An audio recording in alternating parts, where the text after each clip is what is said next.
वो एक दिन, एक रात, एक महीने में नहीं बनते, सालों की तपस्या से बनते हैं। अब आप जीवन में जो बनना चाह रहे हो उसके लिए अब आपको तपस्वी बनना पड़ेगा और ये मैं मानता हूँ कि आपका समय मुझसे ज्यादा मुश्किल है। आपका आने वाला कल आपके हाथ में है और यदि आपका आने वाला कल सुधर गया और आप सफल हो गए तो किसी को क्या फर्क पड़ता है कि आपके बीते हुए कल में क्या हुआ।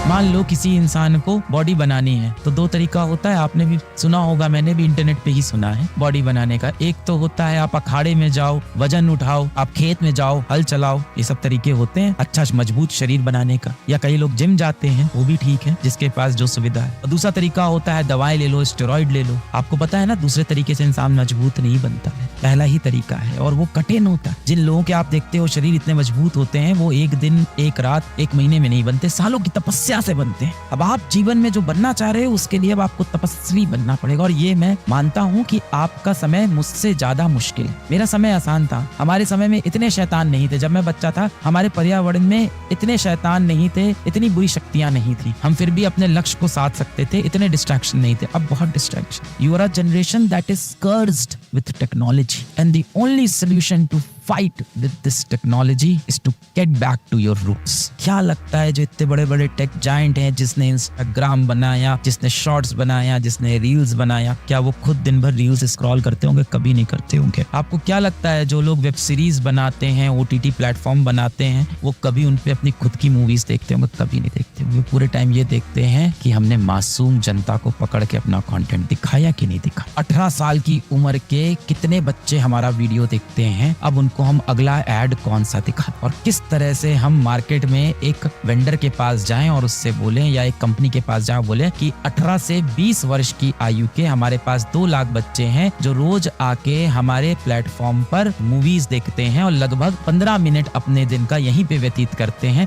क्या आपको उन बच्चों को कुछ बेचना है? अच्छा, एक मोबाइल फोन बेचना है? अच्छा, कुछ किताबें बेचनी है? अच्छा, आपको उनको कुछ खिलौने बेचने हैं? आओ ऐड करो। आपके जीवन में जो भी आपसे गलतियां हुई, जो भी आपसे गुनाह हुए, जो भी आपसे मिस्टेक्स हुई, उन सबको आप भूल जाओ। क्यों मैं ऐसा कह रहा हूँ? देखिए, आपने अपने बीते हुए कल में जो गलतियां की उस पे पछताने से अब कुछ प्राप्त नहीं होगा। आपके बीते हुए कल में जो भी परेशानियां थी उसको लेके बैठने से अब कोई फायदा नहीं, क्योंकि आप अपना बीता हुआ कल नहीं सुधार सकते। आप अपने बीते हुए कल को लेके अब परेशान मत हो, क्योंकि आप अपना बीता हुआ कल नहीं सुधार सकते। आपका आने वाला कल आपके हाथ में है, आपकी मुट्ठी में है। आप अपना आने वाला कल जरूर सुधार सकते और यदि आपका आने वाला कल सुधर गया और आप सफल हो गए तो किसी को क्या फर्क पड़ता है कि आपके बीते हुए कल में क्या हुआ। बात समझ रहे हैं आप? कि यदि आपका आने वाला कल आपके लिए सफलता लेके आया तो किसी को कोई फर्क नहीं पड़ेगा कि आपके बीते हुए कल में आप कितनी बार असफल हुए थे। अब आपको लग रहा होगा समय बहुत निकल गया है, यहाँ से मैं अपना लक्ष्य प्राप्त नहीं कर पाऊंगा, नहीं कर पाऊंगी, क्योंकि अब समय बहुत कम बचा हुआ है। ये भाव आपके अंदर किसने डाला? आपके आसपास के बच्चों ने। इंटरनेट पे आपने बहुत सारे कमेंट पढ़ लिए होंगे, कुछ ऐसे वीडियो देख लिए होंगे जो आपको नकारात्मक सोच दे रहे होंगे कि अब यहाँ से आपका सिलेक्शन नहीं हो पाएगा, क्योंकि अभी तक आपने अच्छे तरह से पढ़ना शुरू नहीं किया है। अब आप अपने लक्ष्य पे नहीं पहुंच पाओगे क्योंकि कल तक आपने जीवन में मेहनत नहीं की। दुनिया बहुत बड़ी है, अगर आप प्रॉब्लम को सही में सॉल्व करना चाहते हो तो अब आपको इस दिशा में सोचना पड़ेगा, रूट्स पे वापस आना पड़ेगा। रात में 3 बजे सोते हो, सुबह 12 बजे उठते हो, दिन भर पढ़ने की कोशिश करते हो, पढ़ाई में मन लगता नहीं है, पूरे समय लगता है कि पढ़ने का समय नहीं है और जब पढ़ने बैठो तो पढ़ने का मन नहीं करता।